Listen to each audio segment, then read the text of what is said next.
Today we are pleased to be joined by Zach Cross, who sits in the middle of that process. This is a very operational talk about how firms, look at their revenue and seek out those opportunities. And in particular, over the past couple of years, how that process has evolved and changed in reaction to the current inflationary environment. I won't say a high inflation or a low inflation, I'll just say inflationary environment because those things tend to change. So with that, Zach, please. Thank you.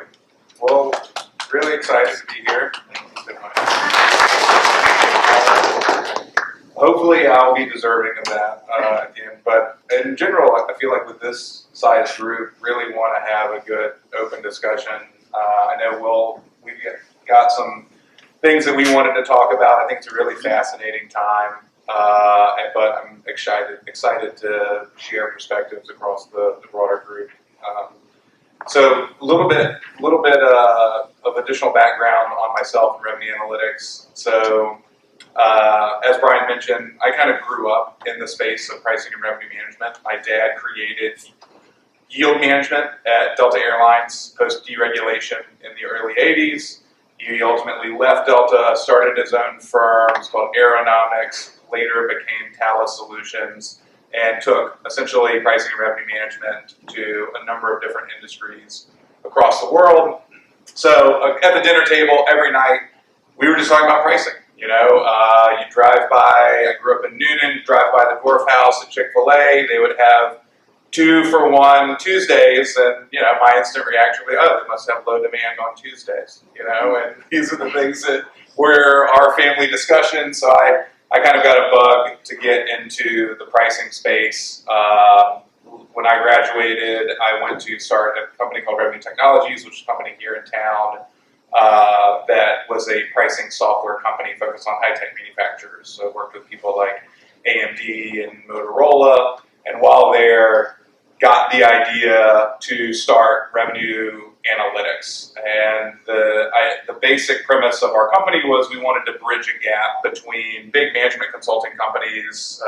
McKinsey Bain, BCG at the time were all staffing up pricing and profit optimization groups, very much focused on kind of strategy and process. And then I was at a software company, but that software company kind of lacked some of the higher level strategy, process, change management, and I was, in the middle of that, but provided the underlying technology and analytics to provide these kind of real-time pricing answers. And we said, shouldn't there be a company that sits in the middle of those two that can help big Fortune 1000 companies with these really complex pricing problems?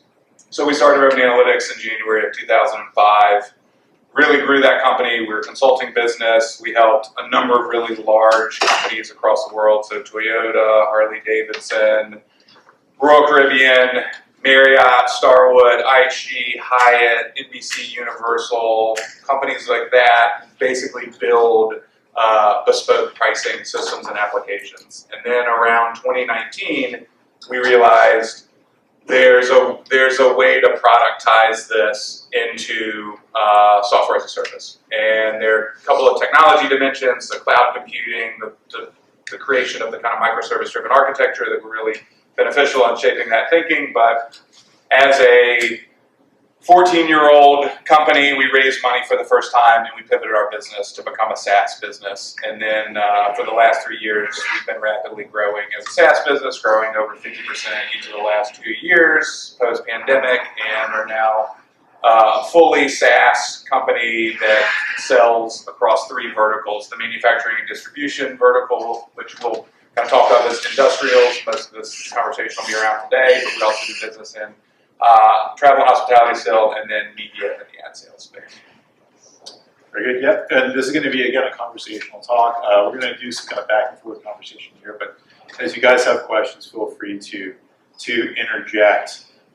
So if anybody read the LinkedIn post that I made, I took a little liberty with some of the apocalyptic imagery, but it does raise an interesting question. So I think, can you just kind of give me a brief profile of what the typical kind of client is in the industrial space for you? Sure. So a lot of who we target, so maybe some brief context. So from I'm going to come at things a little bit from a technology lens, as you can imagine. But if you look, according to Gartner, only about 20% of the top 10,000 manufacturers in the U.S. have adopted pricing technology, even though B2B pricing software has existed for probably the last 30 years. And so if you think about that, we're still pretty early in this adoption curve, and a lot of that is then isolated to your absolute largest companies that just inherently have the most complexity and had to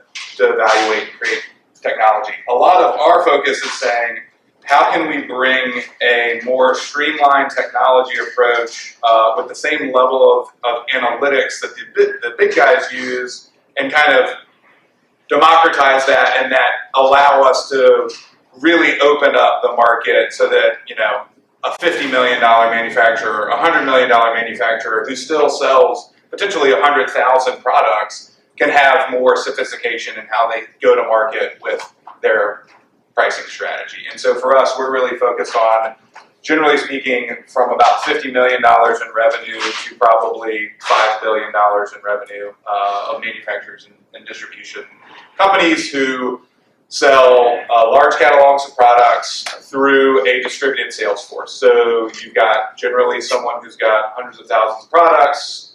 They've got 1,000 sellers, and those sellers have some form of pricing discretion. Can you elaborate on that pricing discretion a little bit? Sure. Because you know, back before my Fed days, I was employed in the telecommunications industry, and it was, as I'm sure it's probably still the same today, just an ocean of Excel spreadsheets and sales guys sort of plugging in numbers to make the sale. The focus was on making sure the margin was met for the quarter, for the particular period. Very little on what if they're extracting the most value out of a particular deal. What does that look like? Still very similar. Still very similar. Okay. Yeah. We'll try not to be death by PowerPoint here, but I think this is a pretty decent little overview of how, if you're not familiar with pricing in kind of this industrial space of how it works today. So generally speaking, your CFO, CEO, you're going to have some sort of guidance. In particular, these days come down to, okay, hey, we've got to go get a number.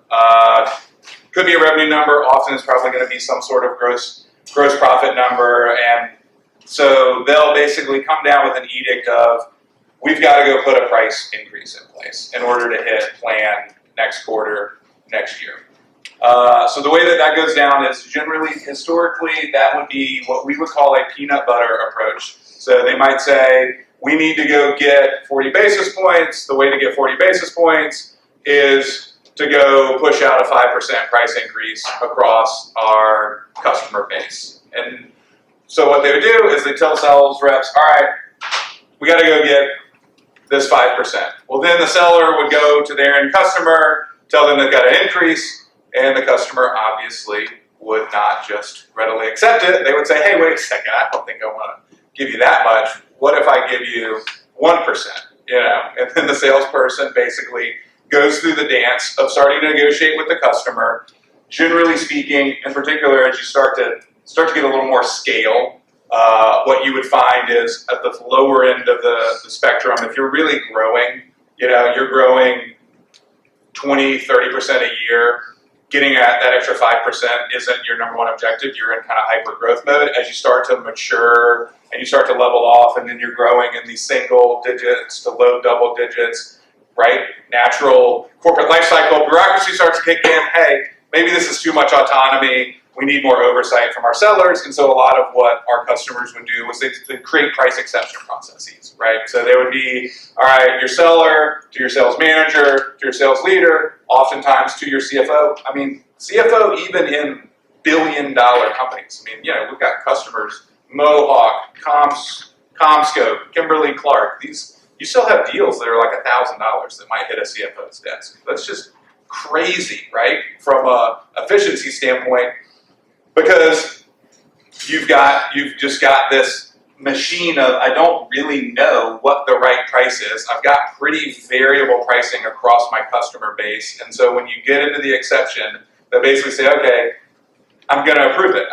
What we generally see is that 95% of pricing exceptions get approved. So you've built this entire process to basically just approve everything that comes across your desk. So I have a question. Yeah. And it strikes me as interesting. I just be CEO of a company, pricing campaign. But what you basically described with $1,000 transaction is you're going to spend $10,000 of executive time Yes. to decide what the right price is for that $1,000 transaction. Yes. Okay. No, I mean, Look, I've seen I'm it. not spending I it, have but they are. This is happening no, you're not doing that. all over the Oh, I place, and it. I've seen a $500 pallet of toilet paper go through an 8-cycle approval process. How long does that take? Takes 2 weeks. And then then the customer who's trying to buy it, I mean, from a customer experience standpoint, they're like, what are you talking about? I'm trying to get a quote for toilet paper, and it takes you 2 weeks to be able to give me the price of how much that is going to cost. And it should take 1.5 minutes. Yeah, it should take basically no Actually, time at all. 20 seconds if you're efficient, and 3 minutes if you're not. For sure. There should be a buy now button. Just hit the button. Yeah. Well, and there's a very interesting, not to go on too much of a tangent, I guess we can come back to it, but there is a very interesting dynamic that's worth discussing, which is, it's been accelerated, it's still not there, but right, the migration to e-commerce. So even these negotiated deals, everyone knows this is moving online, right? Like it's going to move into an e-commerce world. What everyone is scared about is, generally speaking, their prices on Amazon and other places are some of their best prices, and if their business shifted to a dramatic shift in mix to those prices, they would be underwater pretty much overnight. And so there's a real reluctance knowing that essentially you've got this huge customer base that has taken price increases over the years, and it's a drug that they've gotten addicted to, and becomes this really, really complex problem of how do you ultimately intelligently migrate that customer base into this new pricing profile and into a world of an e-commerce world where they can transact without having to interact with a seller, or in only certain circumstances would they have to go to a seller to trigger a more complex approval process. So sorry, I experienced a very similar thing before there was any of this e-commerce stuff, where companies would do, I used to be reinsurance business, gap insurance companies, we would look at their pricing program top to bottom. And the amazing thing is how many companies don't really know their costs. Don't really know, they may have a good sense of in the aggregate of the whole company. For sure. But not for you as a customer, or you as a customer, or you as a customer. And what happens too many times, and I've seen companies go under because of it, they will price, they'll get into the mentality of, okay, yes, this is a little bit cheap, but at the margin, it's contributory, it's accretive, right? It's going to help us. Or it breaks even, but this is an important customer. Pretty soon you have nothing but important customers who on the margin make sense, but nobody's paying for well, you need your overhead. Yes. Or you basically hear, in general, from a manufacturing standpoint, right, we'll make it up on volume, and we got to keep the plants busy or whatever, and like that's basically, not to pull too many punches, but this is what happens. So if a customer basically rejects, pricing gets blamed as, oh, that was a pricing problem, we're off. Customer accepts. The disparate systems are this huge issue. I can't tell you, I don't believe that I have ever actually gone into a customer, and I mean, we've worked with probably 3 of the top 10 largest companies in the world that have their quoting system connected to their invoicing system. From like a understanding what did the seller and what were the iterations of negotiation, and then 3 months later, after they've agreed to a new set of pricing, how do I connect that back to the ERP and what's getting actually billed and invoiced, and then be able to see, oh, did in fact people achieve the volume that they committed? Because all of this is basically based on a speculative volume, So what you would do is you go in and say, oh, I expect to buy $100,000 over the course of the next year, and based on that volume, I should get X level of discount. Generally, everything is they're negotiating a discount off of a list price. So you've got this ridiculously high list price that no one remotely comes close to paying, and you're negotiating some discount between 50 and 95% off of list. And so that's the price dance. And then, but you have this really hard time tying back to what actually happened, because it's not all happening at the same point in time. And so then 3 months later, you've potentially gone through another price increase, but the business is coming in at this different price, and maybe they've only bought $10,000 worth of goods, or you expected them to buy a bundle of goods, which is why you gave them this really great price, and they've cherry-picked you, and all they've bought is this one thing that you're losing your shirt on from a margin standpoint. And it's really complex problem that gets into a lot of this data technology, and how do you connect the dots to be able to have the information to really understand what's going on. Yeah, that was something that I saw in the industry as well, where you've got these 20, 30, $40 billion companies that are just unbelievably balkanized across the country. You've got multiple different sales staffs, there are different kind of sales objectives, and ultimately it's the same company. You're trying to, in my case, lease up space, and one particular area would say, look, we're just going to do a flat rate pricing, and the opportunities, we'll let those go, and others said, no, we understand that there are particular assets that are very crucial. We have a very good set of market intelligence about what our competitors are doing. We have a very good understanding of what the relationship is with the customer. Yep. And the customer's not going to be happy with our prices, but customers are never happy with prices. And so let the sales staff sort of kind of get used to that kind of relationship, that, look, we're here as a marriage of equals. This is not, this is not supposed to be a honeymoon all the time. Yes. We're going to go through those growing pains. And so, I've been in the midst of this machine myself. And so, what is this? So I guess kind of at a, put some numbers together. Like, how does this typically shake out when you walk in? So, I think maybe I can just go to this. This, I don't know if you guys can see this. This is probably the best depiction of what we see pretty much across the board. We would offer to create this visual for anyone for free based on our sheer confidence that this is exactly what it's going to look like. So what this shotgun blast of dots represents is, what you're seeing on the vertical axis is your discount percent. And then on the horizontal axis, this is a pretty simple illustration. This is just buckets of revenue for a particular transaction. And then the size of the bubble is the only third dimension, is the overall size of the customer, right? So you might have a customer that's really large that's doing a small transaction. They probably still deserve a pretty good price for that individual transaction. So we're trying to use that to kind of explain that away.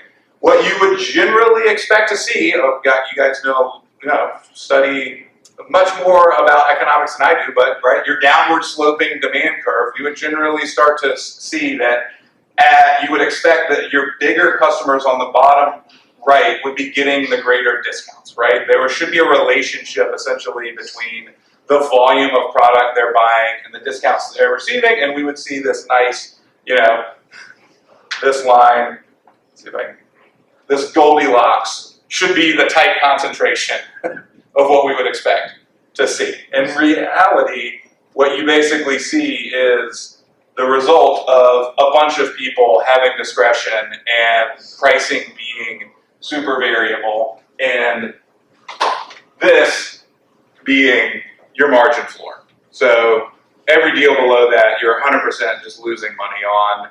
And what inevitably happens is we'll get into a meeting, and within approximately 3 seconds of showing this graph, the CFO will say, who in the hell is this? What are these guys doing, right? And can you tell me who the sales executive is for those customers, basically? And that's where that's where the fun starts. The one I'd be asking about is those ones below the red line and way out to the right. They're our biggest customer, they're our worst customer. Yes, that is also true.